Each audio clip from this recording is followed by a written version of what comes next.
Good morning, everyone. Welcome to the Inclusion webinar. My name is Dave de Blok. I've been working in UX and digital since 1999. I founded in 2006 Internet Architects, a UX-based company in Antwerp. And since 2021, I'm part of I/O. Internet Architects was acquired then, and since then I'm public services at I/O. I/O was for me the perfect place to be because we blend different disciplines and capabilities together, such as marketing, technology, content, strategy, creativity, and data. And we try to come up with the credo, experience is everything, and fulfill that for our clients. We're with 2,000 experts in 12 campuses, Belgium, the Netherlands, Scandinavian countries, and we're working with more than 20 industries. Some practical arrangements. First of all, there's a Q&A at the end of the session. If you want, you can just add your question during the session and we'll see it then afterwards. The slides should also be available somewhere in Livestorm now. There should be a download icon at the bottom right, but it will also be sent via mail afterwards, so you don't have to download it now. And the recording will also be available after this session and will be sent via mail. So let's start. If you go to the supermarket, you see that there's a lot of help for you around. First of all, when you're selecting your goods, you can always ask help to anybody. And when your shopping basket is full, you can go to the cashier and she will help you with the checkout. And of course, there is some digital devices for you to be supportive. For instance, if you want to facilitate the checkout process, there are devices available. But if it doesn't work, or if it's too difficult, or if you don't want to use it, it's just simple. You can ask people something, or you can just go to the physical checkout with the cashier. If you look at the online, then you see a different story. You're just on yourself. So if you have a question or if you have weak digital skills, you're just on your own and you just need to figure it out yourself. And if you're lucky, you might have a chatbot available spitting you out default answers, but in the end, you're there yourself. And even more, when you're a consumer in a supermarket, you get observed. People can see, the staff of the shopping market can see what you're doing, and if every single consumer is doing something wrong, if something doesn't work, they can observe it, they can see it, and they can adapt it. But that's the problem with digital. When you're using a digital service, the staff can no longer see you struggle if you are. And most of the consumers just leave when they struggle. You don't get the feedback even yourself when your company having, for instance, a digital shop. Only in cases of escalation, their issues emerge. And that's a bit of a problem. I have the feeling that because of this impersonal medium, we sometimes forget that we're dealing with people. And we're blinded by the analytics of Google Analytics or Matomo, where they talk about users, clicks, bounce rates, and so on. And we forget about the real human people that are behind. And we became too focused on the functionalities. We became too focused on the performance. Although you see in recent years, in the real life, we've seen another evolution. We've seen a strong rise in attention on diversity, inclusion, and empathy for people. And we see that also in marketing. I'll try to show you an advertisement of Base.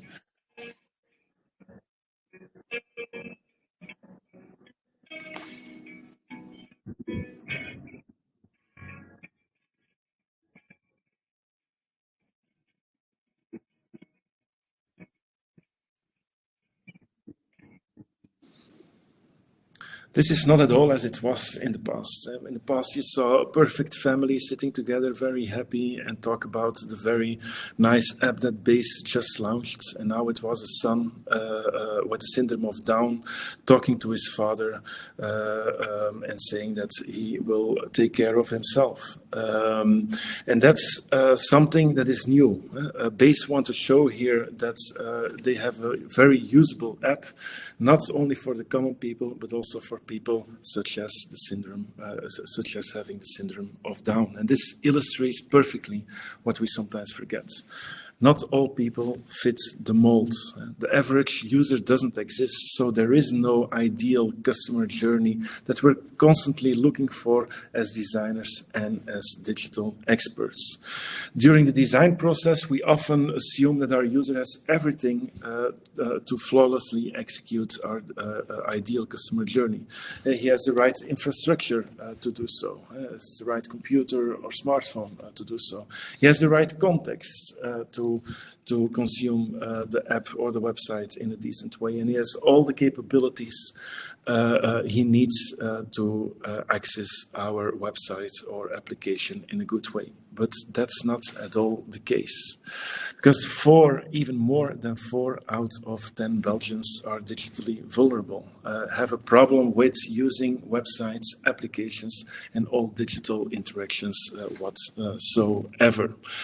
And of course, we all know that it's sometimes more difficult for the elder people or the poor people or the people with distance in schools and so on and so forth. But it's not only for them. If you look at all Belgium, 7% of them are non-users of the internet, and 35% of them have weak digital skills. And of course, obviously, people older than 65 have more issues. They didn't have that in the past, so they didn't learn they're not digital natives. So 60% more or less of the people more than 65 years old have a problem and have weak digital skills or don't have the internet at all. But that's not all. People between 16 and 24, 30% or 33% almost have whether digital skills lacking or don't have the internet at all. 1 out of 3 younger people have a problem. The same applies with the lowest income. Sadly, 60% of the people with a low income have no internet or have weak digital skills. But even 25% of the people with a high income have this problem. So it's not only a specific segment of our society, it is just all around. And that's something we have to think about. It's also a brand like Mercedes, let's say, or Audi has people with weak digital skills. Maybe there are even in this webinar people with weaker skills. So 4 out of 10, that's, my apologies, that's quite a lot. That's a big digital divide. 4 out of 10 being digitally literate and 6 out of 10 being digitally illiterate. And that's something that we have to take into account in our society. So we have to do something about this. If you look at a bit more in detail, you see 3 dimensions in this digital divide. The first of it is the inequality to access the digital technology. 8% of the Belgians have no internet connection at home. 10% doesn't have a smartphone, and 17% only have a mobile phone. You could think, yeah, well, they have everything. They have a smartphone, they have data access, so why bother? But on one hand, if you are using TikTok or Facebook, that's all okay. But if you want to create a resume and apply online, this is much more difficult when you have only a mobile phone. This is creating distance from society. The second dimension is inequality in digital skills. And you would think it is decreasing, but on the contrary, the inequality in digital skills is increasing. If you look At 2019, 28% of the Belgians had weak digital skills, and in 2023 it was 35, although it was still a bit higher in 2021. Overall, you see an increase. And of course, people are not getting dumber, but the speed of the technology is evolving so fast that people just can't follow.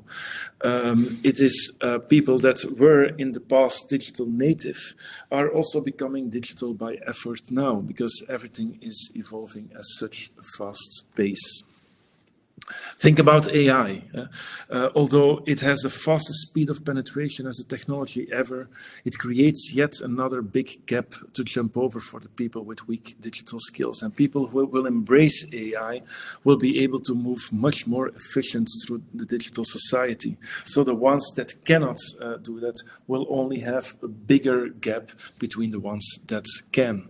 So this is something to take care of and to support the people in learning these kind of new technologies. So we already had two different dimensions. The first dimension was the inequality in access to digital technologies. The second one is the inequality in digital skills. And then you have the third and final dimension, which is the inequality in access to essential services. And if we think about essential services, we of course often think on the government. The government delivers us as citizens and as companies many of those essential services. And one of the examples is, for instance, the e-box, a very interesting, let's say, digital postal mailbox where all the communication from the government is centralized, which makes it very easy, efficient. It's saving paper and transport, which is great. But of course, it comes with a challenge. And because there are a lot of people that are not able to use an EID card reader or It's Me, and that's of course something that needs to be used online to authenticate. And I think that a lot of people in the corona pandemic signed up, but the question is, was it them or was it their son or somebody of his family or friends? And this is becoming a problem because the government is now sending information solely to e-box. So imagine that for the corona pandemic, you helped your parents to set up the e-box. They get now letters in their e-box that they don't get via postal mail. Of course, that's logical and that's making it more efficient. But what if they don't have It's Me? What if they don't have an EID card reader to log in? Then they will not be able to access this essential information for them. An example of it is, for instance, if you have a fine, a traffic fine, this kind of information is only sent since December to e-box for e-box users. So be careful if you once helped your parents or grandparents or anybody else setting up the e-box, that you also help them still now to access this kind of information. The government is also helping us in our health. This is an essential service of the government, specifically also in Belgium. And there's a lot available digitally. For instance, medical prescriptions, vaccinations, doctor's reports, you name it. But who can still figure out where it is in my Health or COSA or my Nexus Health and all the other health portals? It's such a big variety of portals that even for me, it is becoming very difficult, although I'm used to using them and even designing these kind of different portals. So what does that mean then for somebody like my mother? Money is something which is very important. It's also essential, and the banking can also be seen as an essential service. But now you're nothing anymore without a banking app. There are still fewer and fewer branches, and their services are increasingly digital. Cash and payments, card payments are not sufficient anymore. You have new applications in the market, such as 4411, for instance, when you want to park yourself, or Bancontact Payconic, which is sometimes the only way to pay. What if you don't have these kind of applications? Every time a new application is introduced, it comes with a challenge for the people with weaker digital skills, and we often don't think about this. And these are maybe still obvious examples, but for instance, also when you're talking about school, all the communication via school, for instance, with my kids is done via Smart School. It's a very difficult application to install. So what if you can't install it? All the communication from your school will be lost then, and your kids, you might forget something for your kids to bring along to school, or you might miss a meeting with the teacher. Apologies. And even in leisure activities, and my kids are playing soccer, you will not be part of the soccer team if you don't use Twizzit. All the communication there is done via an application. So what if you have problems with that? Even then, in leisure time, it creates an additional problem. And last, but also not least, is, for instance, in restaurants. You often see now QR, since the corona pandemic, you see QR in the restaurants, so you need to have your mobile phone with you to access the menu. What if you don't have a mobile phone? Those 10% that I was referring to. Or what if it's too difficult for you to read it via the mobile phone? So these are all examples where you have inequality in access to essential services. So we envision our target audience often different than they are, and we often design experience for fictitious people with the perfect infrastructure, with the perfect context, with the right capabilities. And we need to do something about that. We need to think about actions to avoid exclusion from this ever more becoming digital society. And this is, in fact, what digital inclusion is about. It's not an argument against digitization. It's okay to digitize, but we have to think about all the people and not only the common people that we know and that we have met in our user tests. So it is about leaving no one behind, specifically also, for instance, for the governments.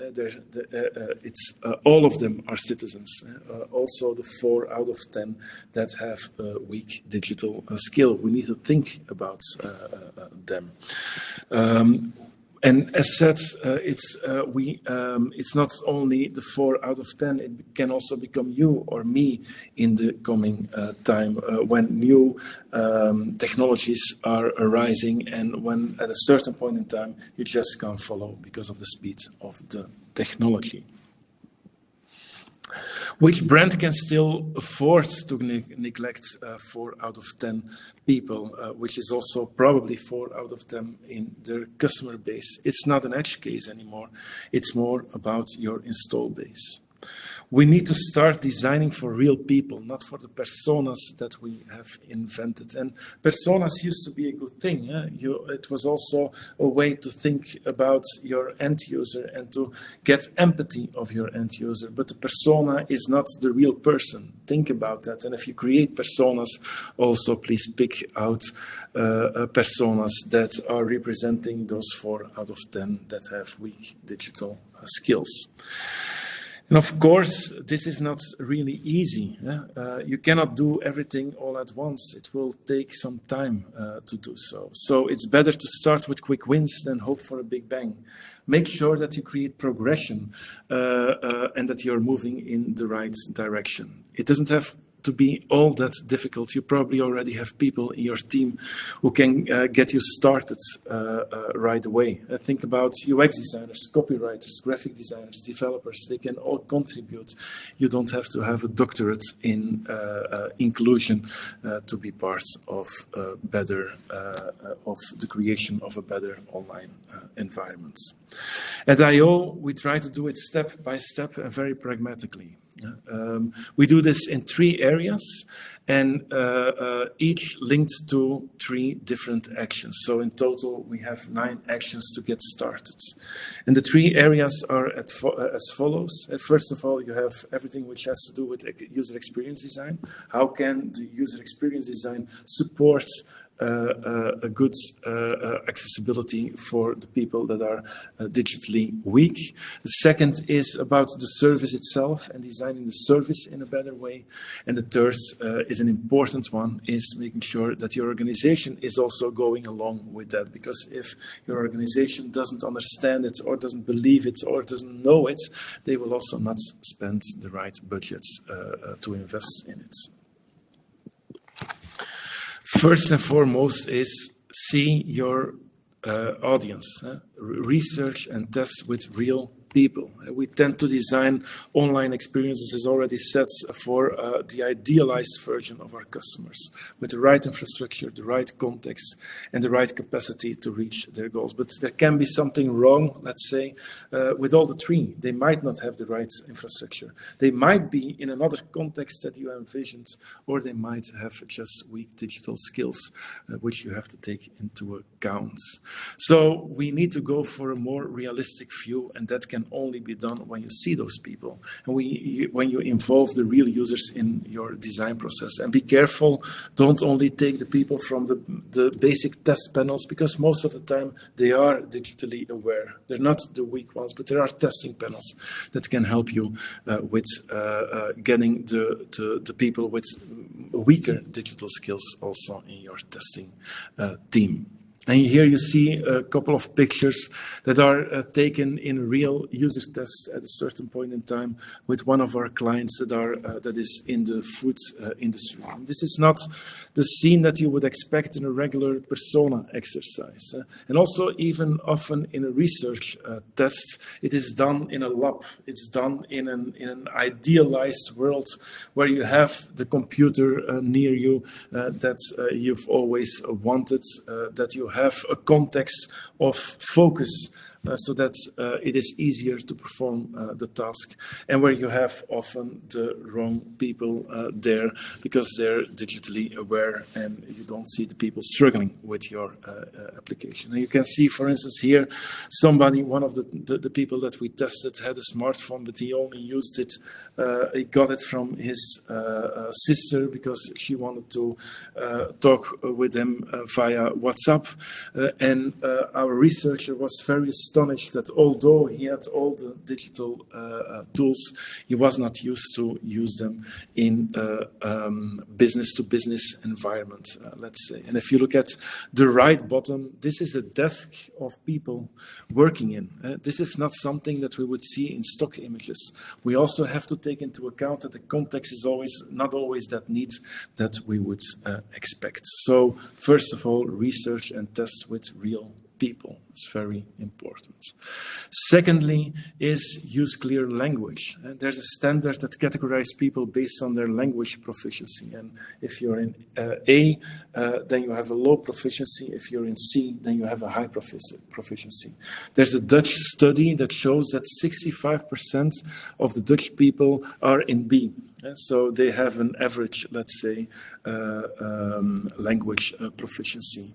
But what we see is that on governmental websites, the average language is the average content is in language level C, which means that only 15% of their citizens can really follow what they're saying. So if they would have put it in a language which is more clear and which is then, let's say, in level B, they would have 65% more reach. They would help 65% more people. So one of the easiest things to do is go to your website and see whether the language proficiency is not too high and whether you have to lower it down down and make sure that it can be read by everybody. And we get sometimes a comment that, yeah, it's negative for your brand to write in plain language, but that's not the context at all.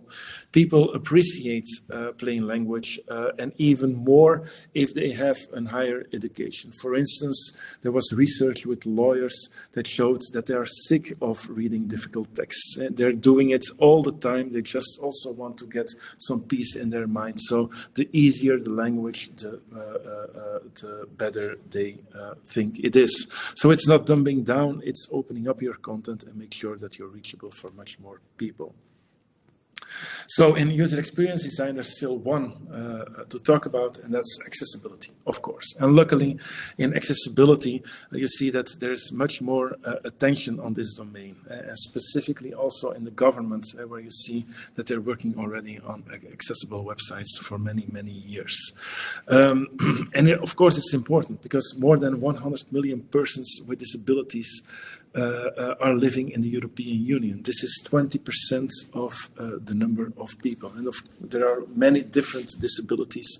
It can be visually, auditory, speech, cognitive disabilities, but it can also be temporary. You can have your arm broken, or you can have an eye surgery or an accident or whatsoever, which makes you temporarily somebody with accessibility needs. It can also be situational. For instance, when you have your kids with you, you might not be that mobile. Or when you're in a concert, you might be a bit deaf, let's say. You cannot hear your digital device. Or when you're standing in the sun, you don't see your screen well enough because the sun is blinding you. So the thing is, the good thing is that when you're doing accessibility things, when you're improving the accessibility, you're also doing a lot for other people, which is like curb cuts. This is done for people with wheelchairs, but it's also interesting for people that have a stroller or people that want to go to on the sidewalk with a bike or a step or whatsoever. So it had the intention for one, but it also benefits the other. And that's what you also see with accessibility. For instance, if you talk about the color contrast, I already mentioned, it's very interesting for people that have disabilities with their eyes.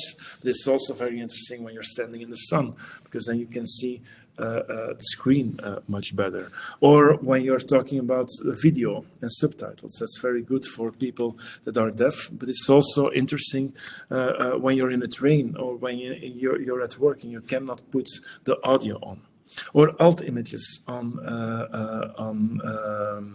alt text, apologies, on images.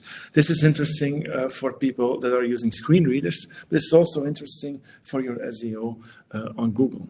Enlarged buttons is very interesting for people with motoric disabilities, but if you only have one hand to use your mobile phone, it's also very handy when the buttons are much larger. So it's a lot of people.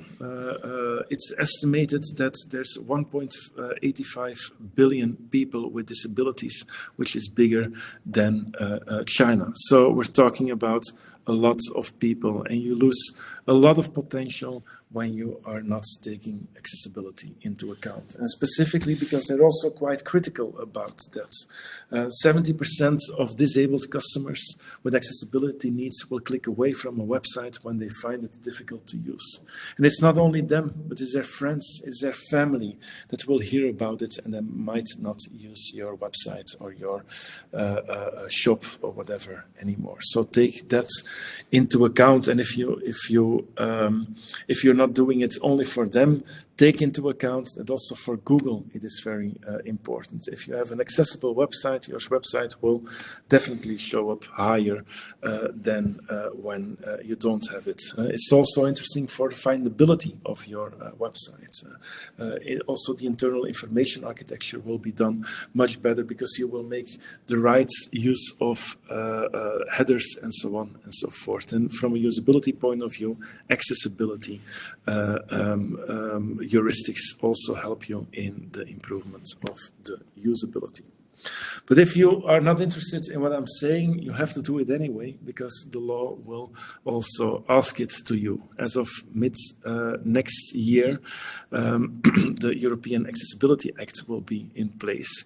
And it will apply to companies with at least 10 employees and an annual turnover of at least 2 million euros. And they'll have to be accessible. Their e-commerce websites will have to be accessible. And there will be fines. For instance, in Germany, the fines will be up to 100,000 euros. So it's not only if you want to do it, you will also be forced to do it. So these were the 3 user experience design actions. Now we arrive to the service design actions, and the first of it is, and one of the most difficult ones also, is this technical debt. We all know it. The complexity in the user interface is often a consequence of something in the backend. This can be a technical system, but even it can be an organizational problem.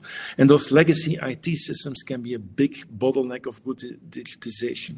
Not only because they create barriers, but also they tend to let us think inside out.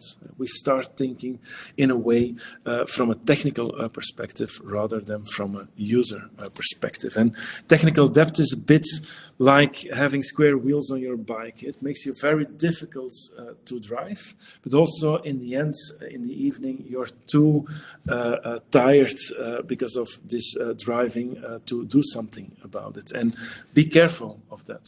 I know it's difficult to change. It's not always possible to get rid of this technical debt, but assess the impact from a user perspective and try to do the best that you can instead of just respecting that there's technical debt and that the consequence is something that the user needs to take. A second service design action is design for stress cases, not for best cases. And for instance, when you've been in an accident, it's not that easy to make a digital report, or when you're going with your kids to the hospital because he has difficulties breathing, it's going to be very difficult to find the emergency entry. Think about these kind of contexts, not only the ideal context when you're designing your customer journey, your customer journeys. And don't start adding stress cases in the systems yourselves. For instance, my kids loves the Antwerp soccer team, and sometimes I have to try to get some tickets, and that's at a certain point in time, in this case, the 15th of March at 6:30, with a lot of stress, trying to click as fast as possible to be one of the first to get that ticket available. This is not the most democratic way, because the only ones that are able to get that ticket is people that don't have disabilities, people that don't have weaknesses in their digital skills. So try to avoid these kind of things. Of course, I understand that this is then first come, first serve as a principle, but the first that come are the digitally strong and are the people that are digitally aware. This is not the way I think we should divide the worlds. Last service design action is a twin track policy. Sometimes it's said if you want to be digitally included, don't act like the banks do, because the bank branches and the ATMs are disappearing from villages, and they're just saying use our app, use our website, and so on and so forth often.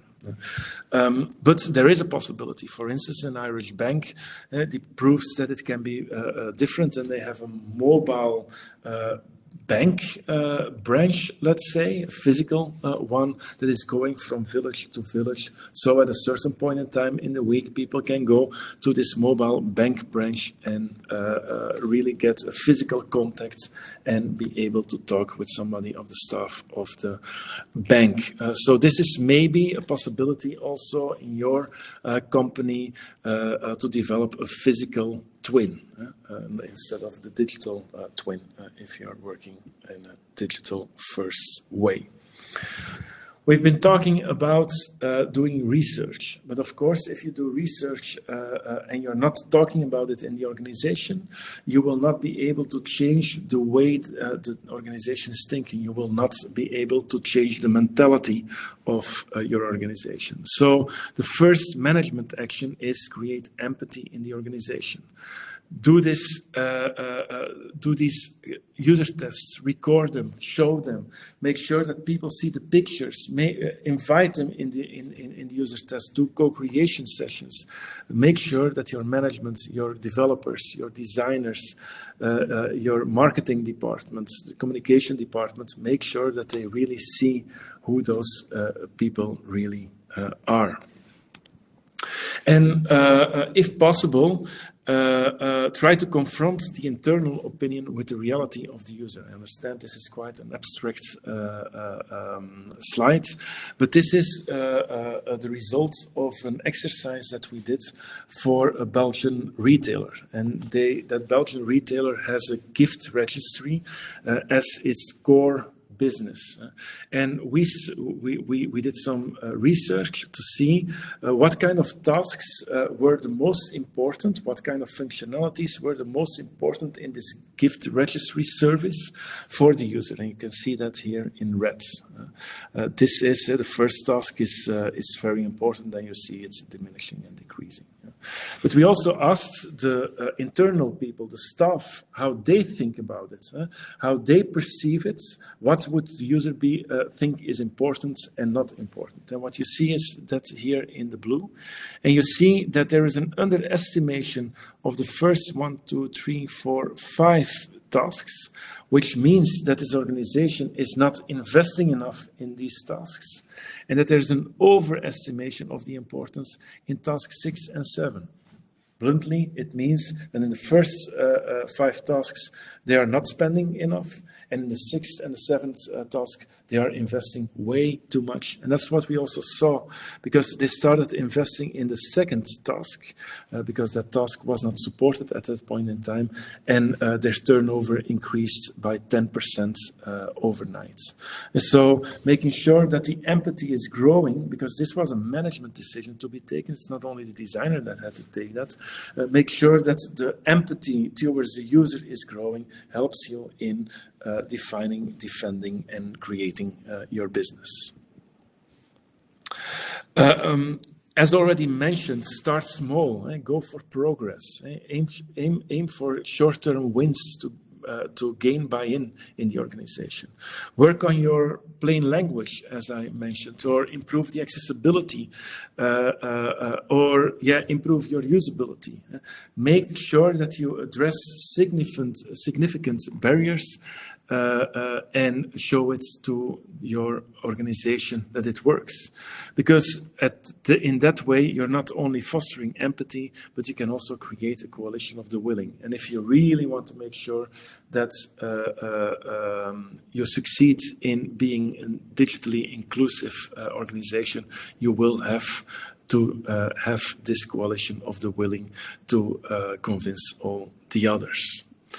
And the last action is, and that's the most ideal one, is digital inclusion by design.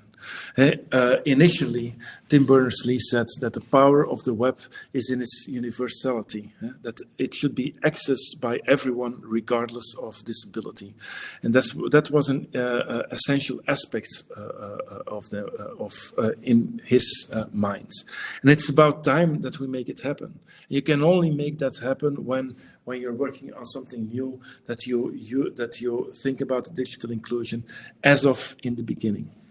By taking this inclusion as a starting principle, you will not only attract more customers, but you will also do that in the most cost-efficient way. Because when you start working on it in a decent way, as of in the beginning, you will have less costs than when you have to correct it afterwards. So these were the 9 actions with the 3 areas that we have been discussing. I hope you find them useful, and if necessary, you can always also contact us to help you implement them. So this was what I wanted to say. If you have questions and you haven't put them in the chat yet, you can still do so. I'll check now whether there are already questions at this point. I will also stop sharing.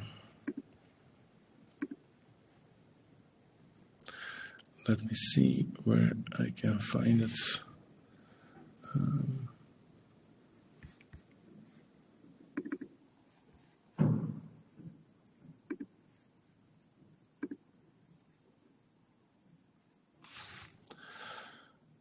Yeah, are there tools to check the level of your content? Yes, there are. You have, for instance, a tool like Siteimprove that helps you and that can do an automatic audit on your websites. You have also different algorithms to do it. At Internet Architects in the past, we used one which name I cannot remember. It might pop up later. But this was one that we used for all the websites, and we could also, it was not an ABC, but we could also measure the complexity of it. So Siteimprove is a tool, but you also have algorithms that can help you crawling your websites and then check what the proficiency is of your contents. How can you check the accessibility of your websites? Yeah, there are many different ways. You have automatic tools that are checking, for instance, the WCAG standards, and then you can get a full list of it. And there are also companies like ours that can do an audit and that can go a bit more in detail and not only do the automatic part and go a little bit further in it. For instance, at I/O we have 3 different levels, let's say bronze, silver, and gold, to audit your website, starting from doing it from an automatic way to really going through the pages and assess it one by one. Any other questions? Let me check whether somebody is still typing something. Yes, somebody is still.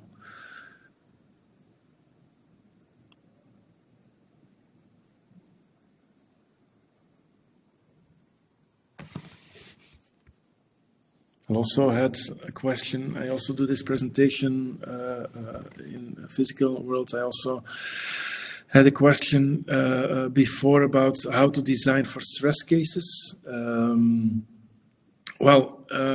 The thing is that we're always convinced, as already said, that our users have the best infrastructure, an ideal context, and the right capabilities.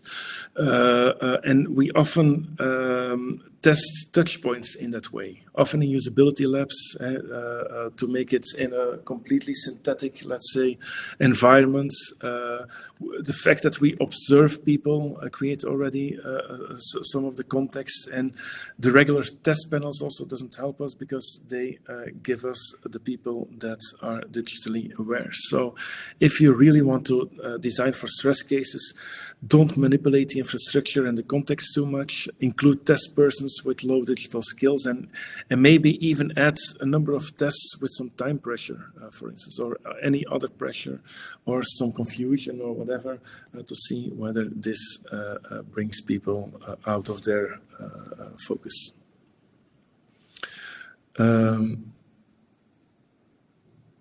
Yes, Roel van Gils said, and it's correct, only more or less 25% of accessibility issues can be identified using automated checking. So indeed, manual testing is always necessary.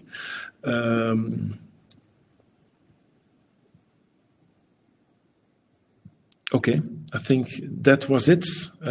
Thanks for your attention. And if you have any questions, you can always drop a mail. My email address is in the last slide. So yeah, I'm welcome to answer any questions that you have. See you. Bye.